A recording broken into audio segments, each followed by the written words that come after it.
నమస్తే SR news కు స్వాగతం. కాకినాడ జిల్లా జగ్గంపేట గ్రామం జ్యోతుల నెహ్రూ ఫౌండేషన్ సేవలను ప్రశంసించిన ముఖ్యమంత్రి చంద్రబాబు. New line.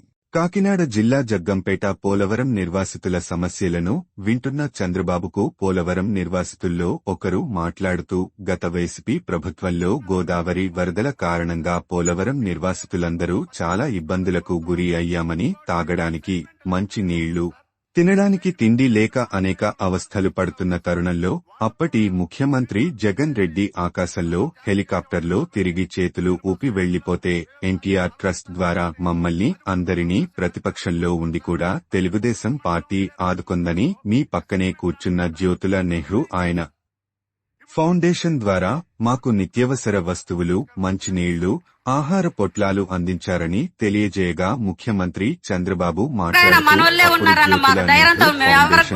సేవా కార్యక్రమాలను చూసి అనేక మంది ముందుకు వచ్చి వరద బాధితులకు సహాయాలు అందించారని, ఈ సందర్భంగా జ్యోతుల నెహ్రూ ఫౌండేషన్ సేవలను ఆయన రంపచోడవరం నియోజకవర్గం కోనవరం మండలం సార్ 2022 గోదావరిలప్పుడు మీరు ఎటపాక మొదలుకొని విఆర్పురం 3 మండలాలు నిట్ట ఎండలో మా కోసం ఎంతో చేశారు. బాబు మా కోసం ఉన్నారని చెప్పి ప్రతి ఒక్కడు మీరిచ్చినటువంటి స్ఫూర్తితో మేము తెలుగుదేశం పార్టీని గెలిపించుకోవడం జరిగింది.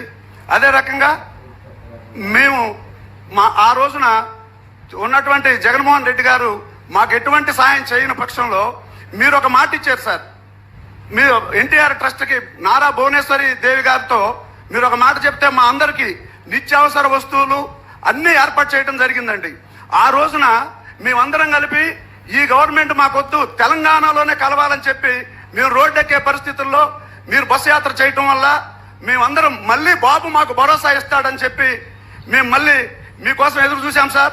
అదే రకంగా మనం గెలిచాం, మీరు వచ్చారు అపర భగీరథుల్లాగా మా అందరికి విన్నంటున్నారు. అదే రకంగా సార్, అదే రోజు మీ పిలుపు మేరకు మీ పక్కన ఉన్నటువంటి మన నెహ్రూ గారు కూడా మాకు ఆ రోజు నిత్యావసర వస్తువులు అందించడం జరిగింది సార్. ఇప్పుడు మా దగ్గర ఇప్పుడున్న పిఓ గారు నిన్న 4 సభలు ఏర్పాటు చేయడం జరిగిందండి.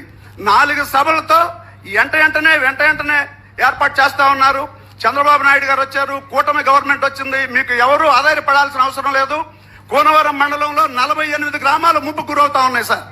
ఈ 48 గ్రామాల్లో గతంలో ఒకే ఒక గ్రామానికి ఇచ్చారు సార్.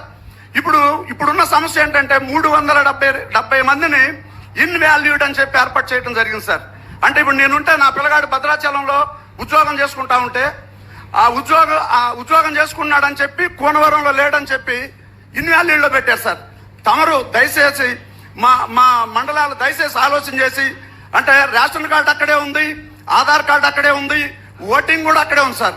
కానీ ఒకే ఒక కారణం మీద కొంచెం మాకు ఇన్వాల్యూడ్లో పెట్టారు సార్. మా పిఓ గారు చాలా యాక్టివ్గా ఇప్పుడు నిన్న మొన్న చాలా యాక్టివ్గా పనిచేస్తూ ఉన్నారు సార్. దయచేసి మాకు ఒక అవకాశం కల్పించాలని కోరుతా ఉన్నాం సార్. ఇంకో చిన్న సమస్య ఏంటంటే సార్, 2008లో మాకు ల్యాండ్స్ ఇచ్చారు సార్. అందులో సగం ల్యాండ్ పోలవరం పట్టినట్టయితే, ఒక 5 ఎకరాల ల్యాండ్ ఉంటే సగం ల్యాండ్ పోలవరం పట్టినట్టయితే ఇంకొక 2.5 ఎకరాలు మిగిలిపోతా ఉంది sir.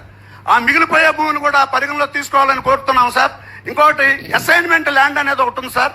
Assignment land non tribal అందరూ చేసుకుంటా ఉన్నాం సార్. వాళ్ళకు కూడా మీరు మాకు దయచేసి, మేము సర్వం త్యాగం చేసేవాళ్ళం కాబట్టి మీరు మా శ్రేయోభిలాషగా ఆలోచిస్తారు కాబట్టి అది కూడా మాకు అవకాశం కల్పించాలని కోరుతున్నాం సార్. అదే కుకునూరు మండలం, ఎలేర్పాడు మండలాల్లో అసైన్మెంట్ ల్యాండ్ కూడా తమరే ఇచ్చారు సార్. ఇప్పుడు మాకు కూడా అది ఇవ్వాలని మనస్ఫూర్తిగా కోరుతున్నాం సార్. నమస్కారం సార్. Thank you sir.